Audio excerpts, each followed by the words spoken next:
Witch in Charm's Way, a cozy mystery audiobook, written and narrated by R.K. Dreaming. Part 32. Allegra stood up and looked around the castle's old lounge with a frown, as if trying to spot more issues that I had not told her about. Her eyes paused on the fine layer of dust on the surfaces. Clearly, things had gone a little downhill since Aunt Adele had died, and I'd had other things to worry about rather than cleaning. I flushed. "She's very house-proud, you know," I said defensively. "She's just been busy every day, starting up her cafe business again. She's always up at nights, going to and fro, tidying things away. She just hasn't got around to it in here, and clearly neither have I." "You've been sick," said Allegra. "I've been a lazy sod." "Right," she said. "Whoa," I said. "No need to agree so enthusiastically." It turned out she had been deciding on a course of action rather than commenting on my dusting routine. "I am going to fix that heating and make this place clean and cosy for you. But first I'm going to find you some fairy flickers. Aunt Adele must have some lying around the place." Allegra looked like she was about to march off to do her chores. "I don't need them," I protested. "Honestly, I'm fine with lighting candles."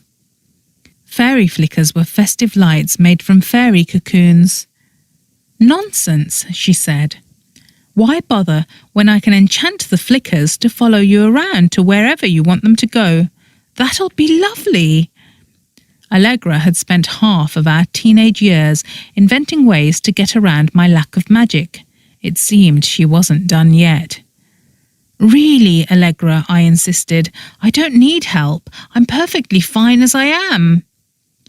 But she wouldn't listen and marched off towards the kitchen to ask Aunt Adele whether she had any flickers. "She's a very take-action sort of person, isn't she?" Jasper commented. I glared at him. "Did you just call my cousin bossy?" He threw his hands up into the air as if warding off bullets and chuckled. "Absolutely not. I would never say anything bad about the Westbrim cousins."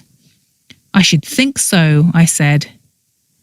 "She's very good with her wand," he commented. I looked at him suspiciously.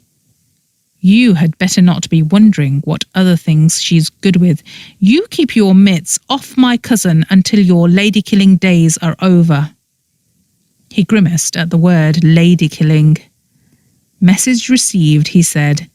"And anyway, what makes you think I'm chasing after your cousin? Maybe I'm not done chasing after you yet." "No thanks," I said. "If I'm going on the rebound, I plan on trampling every single thing in my path, including you if you get in my way." He laughed so hard that he nearly fell off his stool. The sound of a scream made us look sharply towards the door. We both sprang to our feet. "I'm fine, it's fine," Allegra called from the distance somewhere in the castle. "It was just a rat, a big one." Jasper and I looked at each other.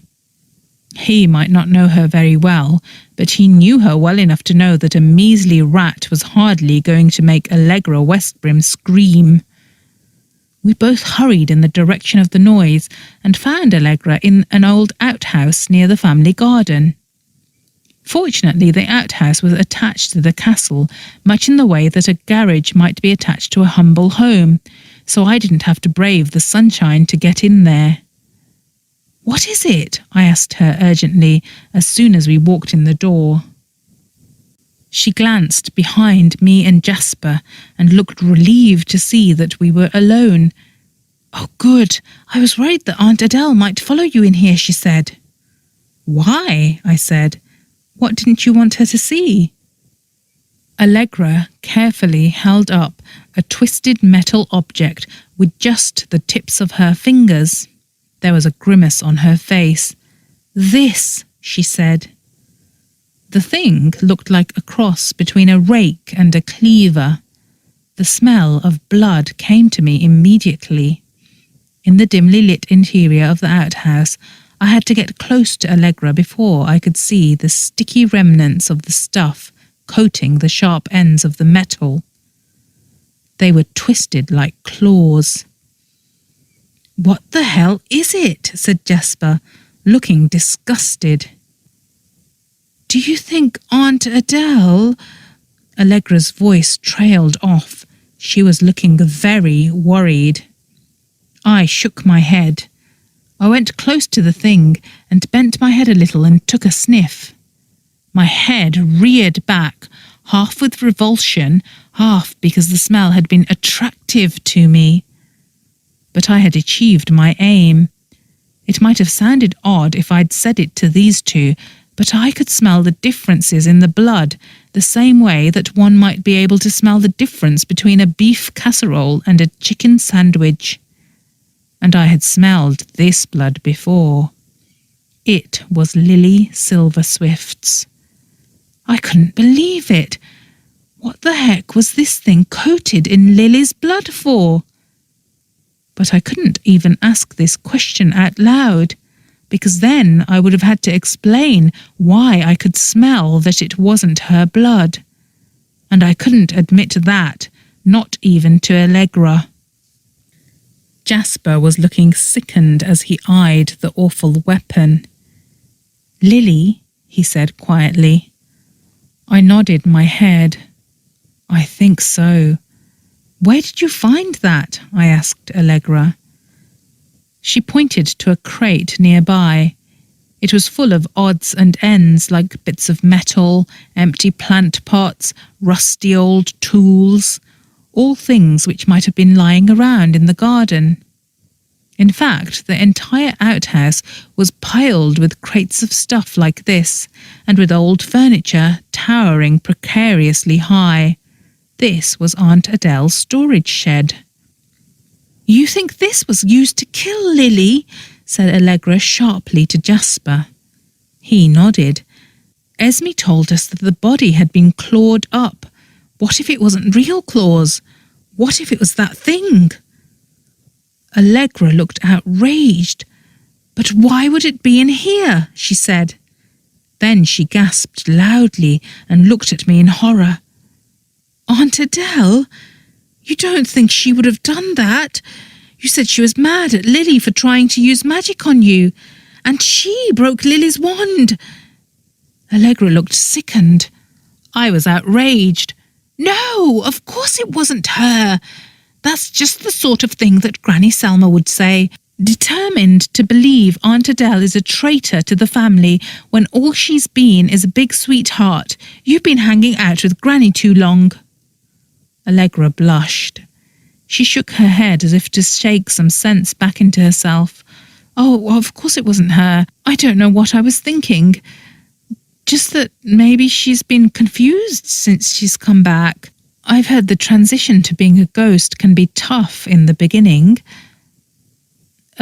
Sorry to say this," said Jasper hesitantly. He looked a bit shamefaced. "But Dell does have a motive. She didn't really think that you would come back to Mansion House, remember, Esme? Maybe she wants it back for herself, which is what would happen if you got frightened off, or—" "You take that back, Jasper Echo," I said. "Poor Aunt Adele would be mortified if she heard you say that. She's been nothing but welcoming, and she told me that she and her husband always wanted to leave this place to me, and quite frankly, she could throw me out easily if she wanted to. The 7 ghosts are her friends, not mine." "Sorry," he said. "I just had to float the possibility." "I never want to hear you float that possibility again," I said. "It could have been the 7 ghosts then," he suggested. I shook my head. Aunt Adele said they had nothing to do with it. She trusts them. She says they're loyal to whoever owns the castle, and that's me. Scary, but loyal. So they wouldn't have done anything to get me in such big trouble. "The intruder," said Allegra suddenly. "What if they broke in not to steal something, but to plant this thing?" She waved the spiky metal claws around. What if someone is trying to frame you for Lily's murder, Esme? Jasper nodded. He looked angry just at the thought of someone trying to frame me. He began pacing. You told us that you'd been arguing with Lily on the night that she died, he said to me. It would make sense that someone would try to make you into a murder suspect. I shook my head. Seeing the murder weapon here, something had clicked into place in my mind. I swallowed hard. There were only 5 people who knew that I was arguing with Lily, I said.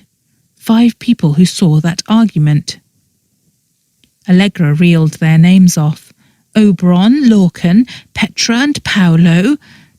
And James, the ex-boyfriend, Jasper added. One of them is trying to frame you, said Allegra angrily. One of them snuck in here to plant this thing, and they're probably going to call Agent Constantine and tell him it's here if he doesn't find it soon. I shook my head. I don't think so. At least, I don't think that they planted it. I think someone broke in here looking for it. I think they lost it. Lost it? Allegra echoed. I nodded. Aunt Adele must have found that weapon out in the garden the night that Lily got murdered and thought it was a bit of old rubbish. She must not have seen the blood in the dark. She must have brought it in here. I think the killer realised that it was missing and they came looking for it. Lorcan Hardwick, said Allegra immediately. I shook my head. It could have been any of them. Allegra, put that down carefully. It's got the killer's fingerprints on it. She gasped and then put it down very quickly. We need to call Agent Constantine right now, said Allegra. Jasper was already reaching into his pocket for his phone. No, I said. He's already suspicious of me. You saw the way he arrested me so easily last night. What if he thinks it was me? Allegra groaned. And Chief Hardwick will push for a quick arrest without waiting for the facts, she added. But you said you think it's got the killer's fingerprints on it, said Jasper. I nodded. The problem is that Allegra and I are witches, remember, I said. Hawk Hardwick will say that we could have found a way to put the fingerprints on there ourselves. And Agent Constantine already told me that witches could do anything. Not you, said Allegra immediately.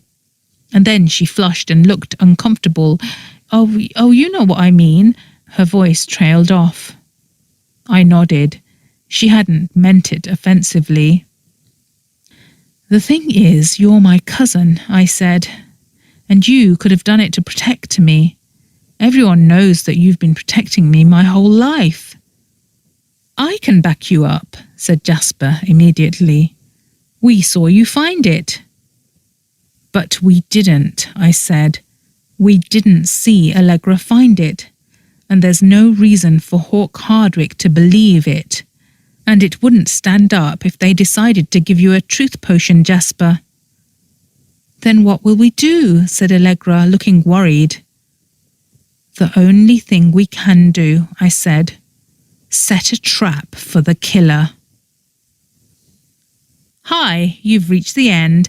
Comment the code words, Jessica Fletcher made off with it, to confuse everyone who hasn't reached this part of the story yet.